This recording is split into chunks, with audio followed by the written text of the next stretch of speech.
pull up. Grab the fuel nozzle and get ready to fuel up on trends and strategies to grow your travel center business in this episode of The Truck Stops Here, brought to you by the NATSO Foundation. Now, here's your host, Amy Toner. The educational tools the foundation creates. Today, I'm so lucky. My guest is Sam Roark, Director of Retail Operations for Nisqually Markets. Welcome. All right, how you doing, Amy? Okay, you're gonna have to start by telling me whether I pronounced that right. Nisqually? Yep. Okay. Yep, you got it, Nisqually. Yep. Okay, so I read about your new Ramen Go instant ramen experience, so I definitely want to talk about that. But first, can you tell us about it, like about the company and how many locations you have where you are? Yeah, sure. So we currently have 8 locations. We are in the process right now. I just got finished designing 2 new sites, ground-up builds with a couple of folks that you probably know, Paragon Solutions. Oh, nice. Yep. So I've worked with them in the past, and when I was asked to develop these 2 new sites, obviously I reached out and Mike Lashy and those guys. I've been doing business with them for quite a long time, so I worked well with them, and we developed some really cool sites. We also have a couple of raise and rebuilds that we're working on as well. But the 8 locations, they're very profitable locations for us. Very busy locations. We pump about 70 to 80,000 gallons a day between those sites, and have some really interesting, strong sales. One of our sites, our 2 top sites, do about $60,000 a day of inside sales, not including fuel sales at the pump. So very, very busy locations, very cool, and we're still pushing forward, trying to kind of become this little regional powerhouse, if you will. You guys are in the Northeast, right? Northwest. We are out in Washington. Northwest. Yeah, that's what I meant. Sorry. Out in Washington. We're all basically in the Olympia area. We do stretch up to the Tacoma area with a couple of our sites as well. Okay. And do you get a lot of professional driver traffic, or is it mostly? We do get some of that. One of the new build sites that we're working on is actually a full scale travel center that we're probably going to start working on that probably this year, and hopefully get into the ground and start doing civil work and things like that early next year. That's our goal. Sounds like you're busy. Oh yeah, lots of fun though. It's what I enjoy to do. Yeah, that's good. Okay, so how about you? What's your role, and how did you start with the company? Yeah, so I'm the director of operations, as you alluded to earlier. Basically, I run this company. So we had a CEO and a deputy CEO, but they have moved on. So most of this company is basically run by myself, and I have a general manager that works underneath me for operations, and I kind of have a vision, and I'm kind of like pushing that vision out, and trying to not only grow, but also be innovative. So that's kind of what we focus on is we're heavy in the food game.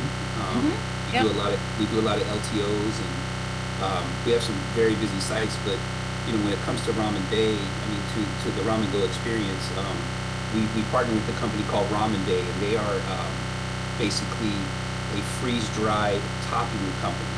Okay. And I don't know if you've ever seen these, but it's kind of like they have like a seafood mix, and then there's a beef mix. They do freeze-dried eggs, vegetables, and things like that. And we were thinking about trying to do like a fresh topping bar, but we quickly realized that was going to be very cumbersome, and it wasn't as fast as we could with the freeze-dried stuff.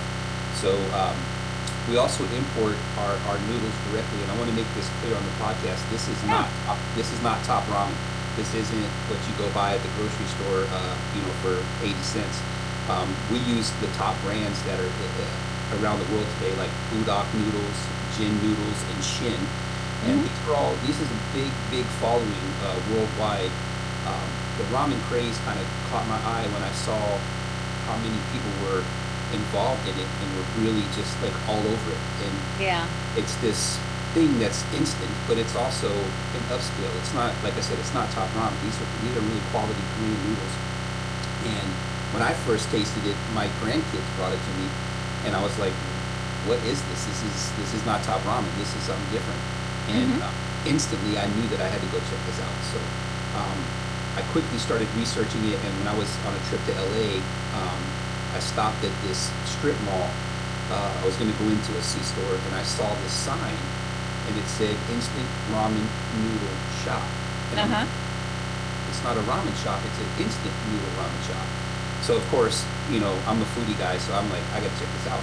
So I went in, and they had all these instant ramen cooker machines. They were on this long bar, and they had like thousands of noodles, and these people were just walking up, getting their toppings, and you cook the noodles yourself, and it was like this really cool interactive experience. Mm-hmm. And I just stood there for like 20 minutes, just watching this go down. I'm like, okay, when I get back, I got to figure this out because Yeah. the ramen thing is so cool because it's so simple. It's so simple, but it's also this comforting, like, you feel like you might be at home, and people just love the interactive thing. So, um, you know, when we put it in our first site, we were amazed how many people just walked in the door and was like, "What is that?" And then Yeah. show it to them, and they were in love with it immediately. So, we're expanding it. We had to actually add a couple of extra machines because one wasn't enough, which is a really good sign for, hey, you need to scale this. Yeah. So there's more than one machine at the location? Yeah, so we're actually installing two of our other large sites this week.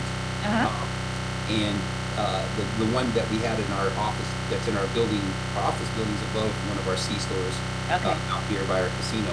And that's the one where we first started it. And that's the site where we have to add another machine because it's just so popular. Um, you know, and again, I guess when you start something, if you need to add to it because people are demanding it, you're onto something. Yeah, totally. I know. Um, so this might sound unimportant to some people, but getting hot food on the road can be so hard. I just hate cold food. Was that a factor in your Oh decision to yeah, have? yeah, Yeah. yeah. I love the question, 100%.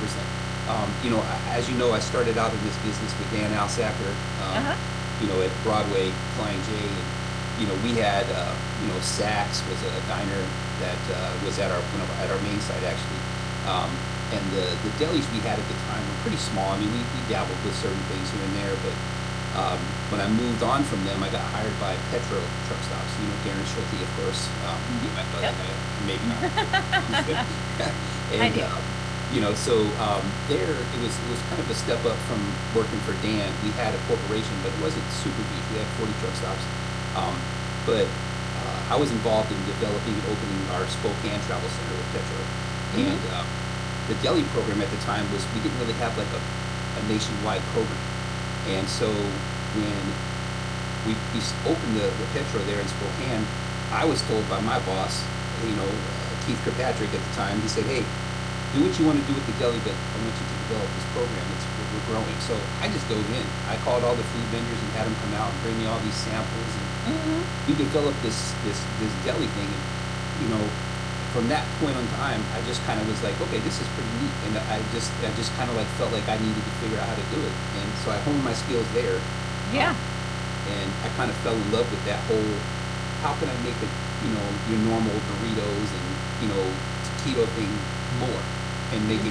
people want to buy the deli food. And so, we tried a lot of things, and I guess that's kind of where I got the entrepreneurial spirit to do these kind of things like Ramen Bay and Mhm. a lot of the other things we're doing. So, Yeah, I loved your quote on it being more than a food option, but rather a reflection how you serve the community.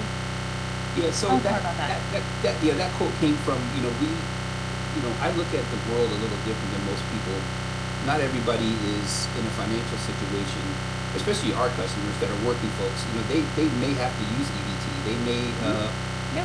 have enough to get by for a couple of days, but when they're on the road, this option is 100% usable with EBT because the customer cooks the noodles. We don't cook the noodles, so Oh, interesting. yeah, Yeah. they come up and they purchase, they pick their noodles off the rack. They go to the cash register, they pay for them. We hand them these paper bowls that are induction. There's an induction piece inside the bowl. Mhm. We give them Mhm. their chopsticks and their lids. So they take it to the machine and cook it themselves. Therefore, we're including everybody. It's inclusive. It's not just, can I afford to do this? Because it's cool, but it's also a food option for folks that may be a little bit less fortunate. And I think I think that's also helping support the program. It's open to everyone. Have you gotten any feedback from customers? Oh yeah, everybody loves it. It's Uh-huh. crazy. uh, I've even been asked by my staff here to install one of these machines in our office in our lunch or our break. Um, That's awesome. Yeah. it's wild, and we didn't know how far it would take off in the beginning, so we ordered originally we ordered these noodles, off of a website, and we only had a limited stock because we didn't know what was going to happen. Well, in the first 2 days, we ran out of noodles, so I had to really get on my horse and start looking at how can I import these things. So we have a vendor, so we actually import these noodles direct from Korea. Uh-huh. Uh, we have a vendor that brings them to us, every week, sometimes twice a week when it gets crazy. Um, Mhm. but I think it's just a really cool thing, and it's different. Like I said in the article, we're like the first C-store that has this, like as far as I know, in the whole country. Um, Mhm. but I did some other research that I thought was really interesting.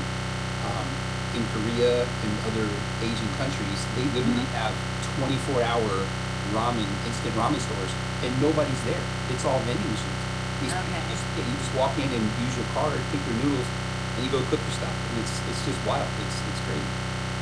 I know Darren's been trying to push sushi for a while, so I'm sure Yep. he was Oh yeah. excited. Sophie opened my mind a long time ago to Yeah. how to look at things a little bit different. You brought the sushi up, so one of the other things that we're launching as of like actually today, we're Uh-huh. ma- we're making spam musubis. So Oh. yeah, so we have a pretty big Polynesian, um, I guess you would say, I don't want to say factor, but there's a Polynesian melting pot here. So Mhm. not only from like Hawaii, American Samoa, um, there's just this people that have migrated here to this area, and it's a pretty big community. I have a bunch of workers that work for me that they're Pacific Islanders, and one thing that I would see them bring to work are these masubis, and I didn't know what a masubi was until I was shown, and I was like, wow, that is super cool. So I know you don't like cold food, but the masubi is eaten. Uh, The masubi is either eaten hot or cold. So okay. what we have done is we found these masubi molds, and of course you can buy spam anywhere. But Mhm. basically, it's a sticky rice cake that you mold, and you put a piece of spam on top, and then nigori, which is seaweed, wraps it. And it's a crazy. It's just so simple, but people love it, and it's wild. So we found out that after talking to some of these employees, because I speak to my employees, I'm not the guy that sits in the office. I got to be out. Um, they told me that, hey, you can serve this cold too, and I was like, oh, light bulb goes off. It's cold, so now that's another EBT item that we can put in the cold case, but you can also have it in the hot case. And it's just super portable. It's basic, rice and spam, but it's a very comforting food. And with the population that we have in the Pacific Northwest, it's Mhm. something that you see when you go to a restaurant. And I was like, well, why can't we do this? So we're doing it. So I think it's pretty neat. Yeah, I love it. Okay, do you have any tips for other locations on implementing new innovations like the Yeah, ramen sure. belt? So I would say the biggest tip I have for those folks is, I don't know if you're familiar with Sun Tzu, The Art of War, the book of The Art of War. So Oh, yep. Yep. yeah, Uh-huh. so I'm kind of heavy into that guy. He says that even though the book was written like 2,500 years ago, there's very basic sound principles. And yes, it's about war, but it's also used by the Wharton School of Business. It's taught, and there's a comment in there where he says, every battle is won before it's ever fought. And I interpret that as, if you don't plan, you can't win. So Mhm. to people that are trying to innovate, I would say plan, plan, plan before you implement. Um, you know, Find those things that challenge your idea. If you think that it's a great idea, then find some people around you that can come after you and play devil's advocate and say, but what about this? Or what about that? You've got to figure that out before you launch stuff like this, or you can fall flat on your face. Um, so I would say that would be the biggest tip of it. And then also, don't be afraid. If you believe in something and you can figure out how to put it out in your stores, go Yeah. for it. I mean, I'm 54. I'll be 55 in January, and I can tell you, I remember a time where the only food in C-stores was microwave burritos. You had Yeah. to microwave these things, and now we have these folks all across the country that are doing these innovative things. Down south, they've got some super incredible barbecue that you find. I mean, I was in Louisiana and I ate crawfish at a gas station. Like, really? Yeah. So, it's not just fried chicken anymore. It's not just burritos. Find something that, and it could just be a regional treat for you that, you figure out how to make that portable and make that affordable and go with it. But just plan. That's the most important part. I always talk about we travel a lot in my family, and I'm always the one that is looking for the food options, and Yeah. you're always looking for something different, and you're looking at the photos, and you're sort of like planning ahead, so you're trying to figure out No, something exactly. fun to eat on the road. Yeah, everybody has, these. You can get McDonald's anywhere. You can get Yeah, Wendy's anywhere. You can get Burger. All these things are everywhere. yeah, I'm not that guy. I'm the guy that wants to develop something that is going to make people want to come see me. You know, that's the bottom line. As a matter of fact, our new site that we're developing now out in Puyallup, which is just kind of east of Tacoma, there's a local regional Hawaiian barbecue company called L&L Barbecue, and we go to lunch there like I don't know 2 or 3 times a week because hmm it's so great. Um, the owner actually walked up to us one day and said, "Hey, you're here every day. What do you guys do?" So we told them what we did, and they were like, "You know what?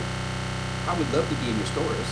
And I said, "Well, we're building a new site yeah. out in Puyallup, and we can literally add you some space for a QSR on the side of our building."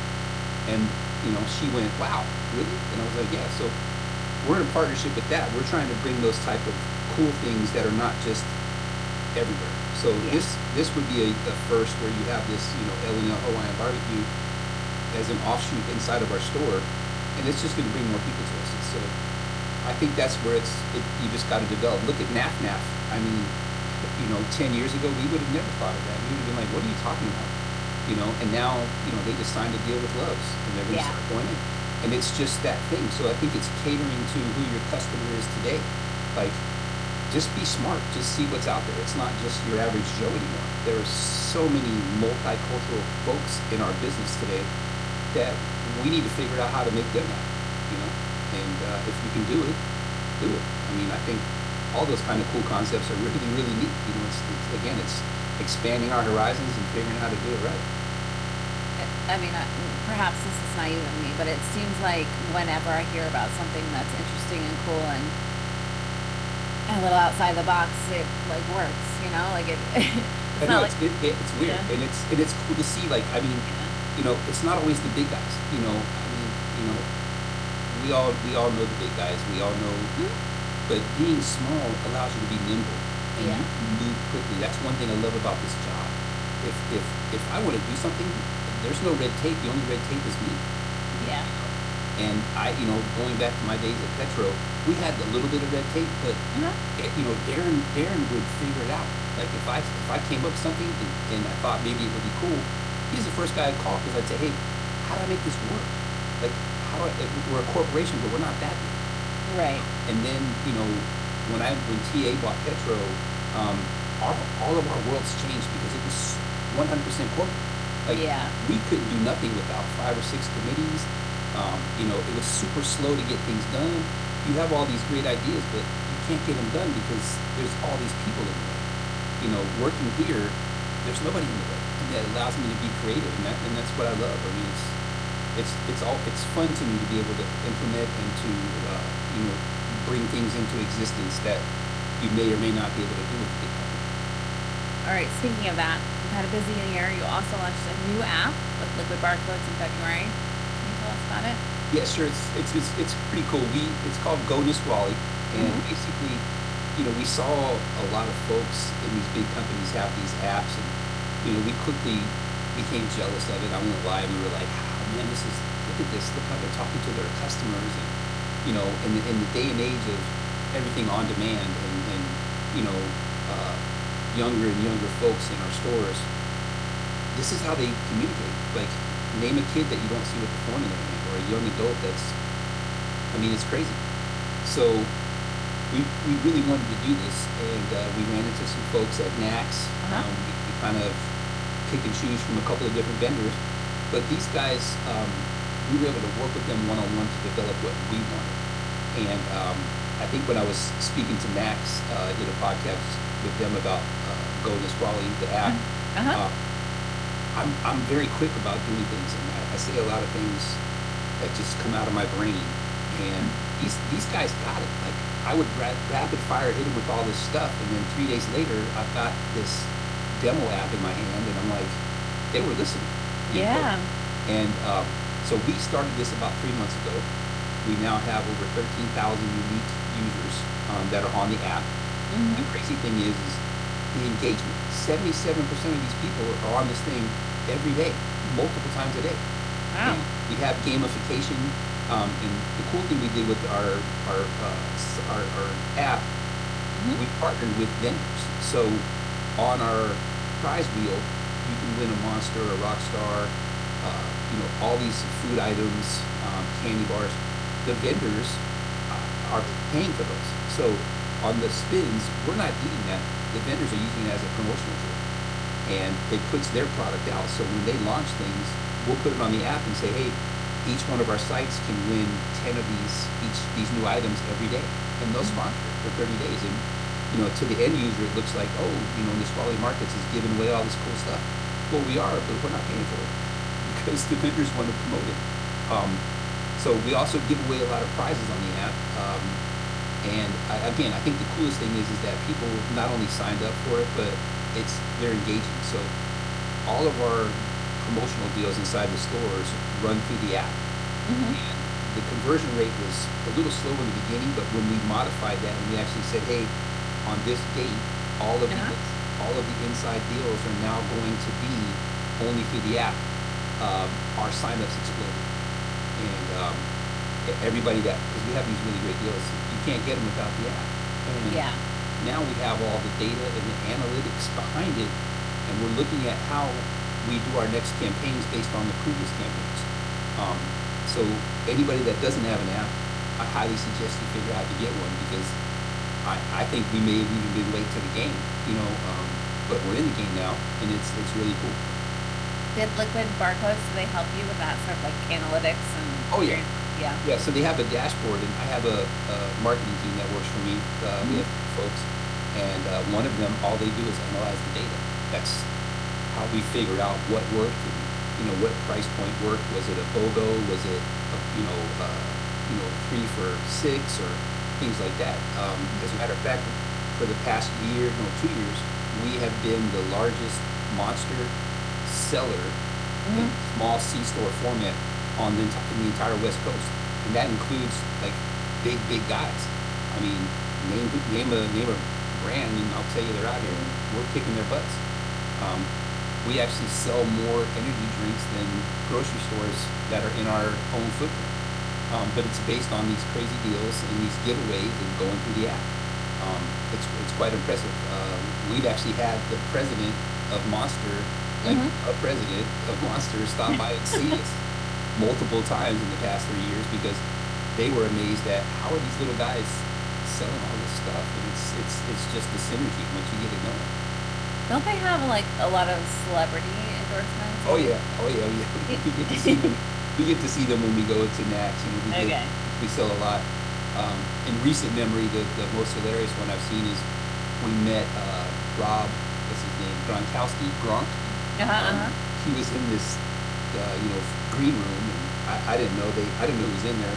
She asked us to come in and say hi to folks, and I turn around and here's this guy, and I'm like, oh, it's Gronk, and I'm shaking his hand, and there's this guy behind him, and Amy, this guy behind him was bigger than Gronk, and he was his bodyguard, and I'm like, why do you need a bodyguard, dude? Like, what? And he goes, oh, it's for insurance, and I'm like, insurance reasons, okay, I get it, but like I was blown away that anybody was that big needed a bodyguard. But pretty funny stuff. That's funny. Yeah, you got to get Gronk out to your stores. Yeah, for sure. That's funny. All right, so what are your plans? Any innovative offerings you're planning? What's next? I think right now we're moving into, we have this, everybody has TVs in their stores now, but we have a company called iCash that we've partnered with, and it's basically indoor marketing through these sets of TVs. We're incorporating that into our Ramen Go now. We did have some static advertising, as you can see in that picture.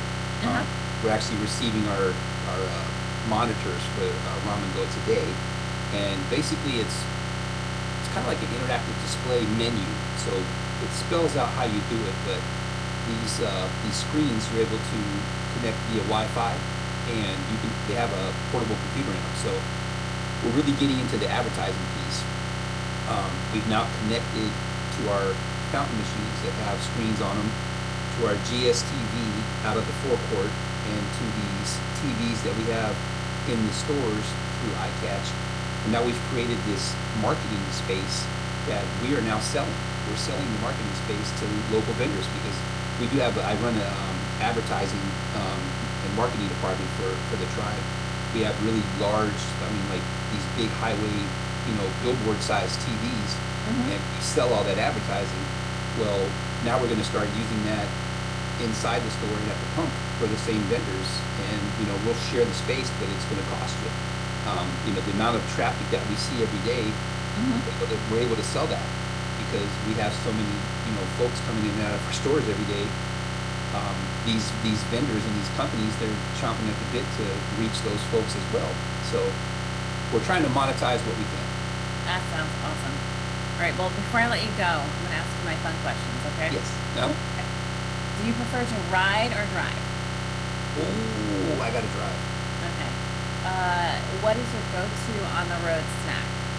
Go-to on the Twizzlers. Twizzlers, I love a Twizzler. Okay, how do you take your truck stop coffee? Oh, a little bit of cream, a little bit of sugar, depending on where I stop. Okay. So you got to remember, I'm an old school travel center guy, so it kind of depends on where I'm going. And I'm also a coffee snob, so I and I literally my C stores, we don't do frac packs. We partner with a local company here in Olympia, that Orphan Bronson or Dancing Goats, and our beans are roasted fresh weekly and delivered fresh weekly. We grind and brew here at all of our C stores. The Pacific Northwest is a huge coffee mecca, Yeah. and I can't, in good conscience, just grab a frac pack and brew crappy coffee because I get laughed at. So we actually partnered with these guys, and we have our own roast. And again, it's fresh beans delivered every day, and the customers love it because it's the coffee area, so we want to have the right coffee. Okay, and the last one is, if you're stuck in a snowstorm at a truck stop, how would you pass the time? Ooh, this is gonna sound weird, but I love people watching. Yeah. So I might be the guy that would grab a cup of coffee and just take the scene in, kind of like I'm watching TV. Uh, when I worked for Petro and TA, I was a regional director of operations, so I spent a lot of time in these big travel centers, and I would observe everything that's going on, and it kind of became a thing for me to just check out the scene. So that's probably what I would be doing, is watching what people are doing. Watching, learning, making some new Yep, plans. I exactly. love it. All right. Well, thank you for coming on the podcast. Hey, you're welcome. It was good to talk to you. Say hi to Darren and the rest of the guys for me. Okay. I appreciate the opportunity, Amy. Okay. Thank you for listening to today's episode of The Truck Stops Here. You can find us online at natso.com/podcast. If you have any questions you'd like answered on the podcast, or you can come on the podcast, you can reach me at atoner@natso.com. Goodbye.